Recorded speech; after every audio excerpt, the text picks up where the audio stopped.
Hi friends, అందరికీ నమస్కారం. Welcome to రుచిలోనం. ఈరోజు మన ఛానల్లో మసాలాలు యూజ్ చేయకుండా ఈజీగా సింపుల్గా చేసుకునే ఎగ్ టమాటో కర్రీ ఎలా చేయాలో చూపించబోతున్నాను. మీరు ఎగ్ లవర్స్ అయినా టమాటో లవర్స్ అయినా ఈ కర్రీ మీకు ష్యూర్గా నచ్చేస్తుంది. ఇలా చాలా ఈజీ స్టెప్స్తో ఎగ్ టమాటో కర్రీ ఎలా చేయాలో ఇప్పుడే చూసేద్దాం రండి.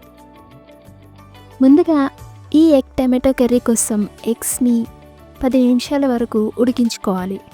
తర్వాత దానిపైన షెల్ని రిమూవ్ చేసుకోవాలి. నేను ఇక్కడ 5 ఎగ్స్ తీసుకున్నాను. వాటికి చాకుతో ఘాట్లు పెట్టుకోవాలి, ఎందుకంటే ఉప్పు కారం అబ్జర్వ్ అవ్వడానికి. ఇలా ఘాట్లు పెట్టుకుని పక్కన ఉంచాలి. ఇప్పుడు స్టవ్ ఆన్ చేసుకుని ఒక ప్యాన్ పెట్టుకుని దానిలో 1 టేబుల్ స్పూన్ ఆయిల్ వేసుకుని అది వేడయ్యాక దానిలో కొద్దిగా సాల్ట్, కొద్దిగా పసుపు, కొద్దిగా కారం వేసుకుని లైట్గా వేడయ్యాక ఘాట్లు పెట్టుకున్న ఎగ్స్ని వేసుకుని ఎగ్స్ ఇలా అయ్యే వరకు ఫ్రై చేసుకుని పక్కన పెట్టుకోవాలి. ఇప్పుడు మరొక ప్యాన్ పెట్టుకుని 3 టేబుల్ స్పూన్ల దాకా ఆయిల్ వేసుకుని ఆయిల్ హీట్ అయ్యాక 1/2 టీ స్పూన్ ఆవాలు, 1/2 టీ స్పూన్ జీలకర్ర వేసుకుని ఆవాలు చిటపట అనే వరకు ఫ్రై చేసి ఇప్పుడు సన్నగా తరిగిన ఉల్లిపాయ వేసుకోవాలి. నేను ఇక్కడ 4 పెద్ద సైజ్ ఉల్లిపాయలు తీసుకున్నాను. ఉల్లిపాయలు త్వరగా ఫ్రై అవ్వడానికి కొద్దిగా సాల్ట్ యాడ్ చేసి ఫ్రై చేసుకోవాలి. తర్వాత కట్ చేసుకున్న 2 పచ్చిమిర్చి వేసుకుని మూత పెట్టి ఫ్రై అవ్వనివ్వాలి. మధ్య మధ్యలో మూత తీసి కలుపుతూ ఫ్రై చేసుకోవాలి. ఇప్పుడు ఫ్రెష్గా నూరుకున్న అల్లం వెల్లుల్లి పేస్ట్ 1/2 టీ స్పూన్ వేసుకుని ఫ్రై చేసుకోవాలి.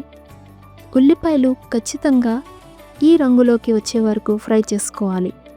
ఇలా ఫ్రై అయిన తర్వాత మాత్రమే 1 కప్ టమాటో ప్యూరీ యాడ్ చేసుకోవాలి. నేను ఇక్కడ 4 మీడియం సైజ్ టమాటాలు తీసుకుని పేస్ట్ చేశాను.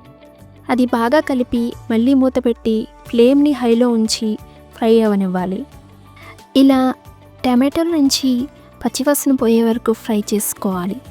ఇప్పుడు కొద్దిగా పసుపు, సాల్ట్ చూసుకుని వేసుకోవాలి.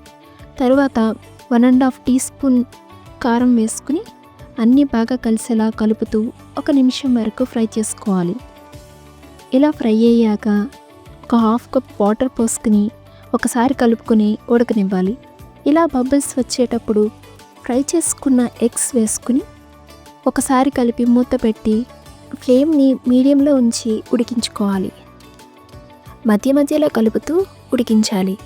ఇలా కర్రీ దగ్గరకు వచ్చాక చివరిగా కొద్దిగా సన్నగా తరిగిన కొత్తిమీర వేసుకుని ఒకసారి కలిపి స్టవ్ ఆఫ్ చేసి సర్వ్ చేసుకోవడమే.